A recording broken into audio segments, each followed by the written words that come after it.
বিপদ দিয়ে আপনাকে অ্যালার্ম করা হয় আল্লাহর পক্ষ থেকে। আপনি চলতে পথে হোঁচট খান, আল্লাহ আপনাকে অ্যালার্ম দেন, ফিরে আসো। চলছেন বিপথে, আল্লাহ পাকে অ্যালার্ম দেন, ফিরে আসো। আল্লাহ পাকের পক্ষ থেকে কিন্তু এগুলো আসে।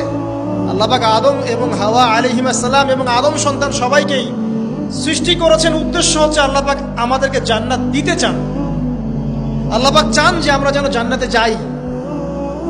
যদি আমরা জান্নাতে যেতে না পারি পরকালে, একটা কারণে যেতে পারবো না, অনলি একটা কারণ, সেটা হলো আমাদের নিজের দোষে।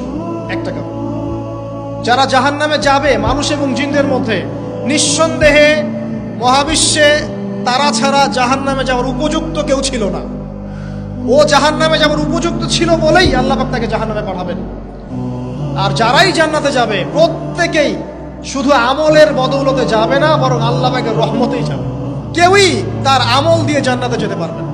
নবী সাল্লাল্লাহু আলাইহি ওয়াসাল্লাম এমন ভাষ্য বলছেন, ইল্লা আনা, আমিও না, ইল্লা বিরহমাতিল্লাহ, আমিও নয়, তবে আল্লাহ পাকের দয়া আমাকে ঘিরে ধরবে। আল্লাহ পাকের রহমত যাদের উপরে বর্ষিত হবে তারাই জান্নাতে যাবে ইনশাআল্লাহ। কে আমল দিয়ে যেতে পারবে। যত আমলই করি বলা যাবে না এই আমলের বদৌলতে জান্নাতে যেতে পারবো। আল্লাহ পাক দয়া না করলে হবে না। আল্লাহ পাক চান যে আদম সন্তান যেন জান্নাতেই যায়। এই কারণেই সৃষ্টি করা, এই কারণেই আপনার ওহীভিত্তিক গ্রন্থগুলো পাঠানো, এই কারণে নবী রাসূল পাঠানো, আলেম ওলামা সৃষ্টি করা, মানুষকে সতর্ক করা, হায়াত দেয়া, বারংবার জীবনে চলতে ফিরতে আপনাকে অ্যালার্ম করা হয়, আল্লাহর পথে ফিরে আসেন, আল্লাহর পথে ফিরে আসেন। অ্যালার্ম করা হয় না? বিপদ দিয়ে আপনাকে অ্যালার্ম করা হয় আল্লাহর পক্ষ থেকে। আপনি চলতে পথে হোঁচট খান, আল্লাহ আপনাকে অ্যালার্ম দেন, ফিরে আসো। চলছেন বিপথে, আল্লাহ পাকে অ্যালার্ম দেন, ফিরে আসো। আল্লাহ পাকের পক্ষ থেকে কিন্তু এগুলো আসে।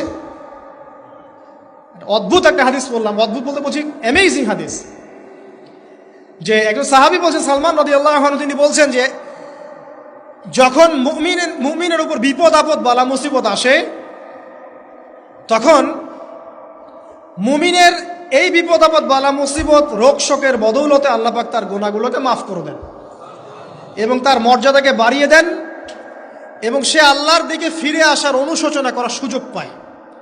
আর যখন কাফের মুশরিক বা ফাসিক মানুষকে এইসব রোগ ব্যাধি বিপদ আপদ বালা মুসিবত ঘিরে ধরে, তার দৃষ্টান্ত সেই উটের ন্যায়, যে উটটাকে তার মালিক বেঁধে রেখেছে, এরপর ছেড়ে দিয়েছে। সে উটটা বুঝতেও পারলো না কেন তার মালিক তাকে বেঁধে রাখলো আর কেনই বা তাকে ছেড়ে দিল। কথাটা কি বুঝতে পারছেন?